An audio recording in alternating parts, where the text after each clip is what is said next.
ডাক্তারবাবু, ওর জ্বরটা না মাঝে মাঝেই আসছে। যে আসার সে তো আসবে। মানে? কিছু না, আপনি একটা দড়ি নিয়ে আসুন তো। হ্যাঁ,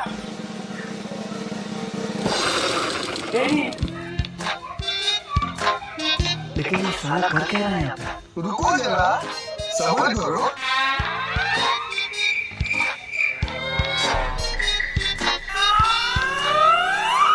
খুব গরম লাগছিল। এই ওষুধটা আনিয়ে নেবেন। আরেকটা কথা, খাওয়ানোর আগে 1 ঘন্টা ফ্রিজে রেখে দেবেন। আপনার মাথা কি খারাপ হয়ে গেছে নাকি? এইটুকু ফ্রিজে ওকে ঢোকাবো কি করে? ওষুধটা ফ্রিজে রাখবেন।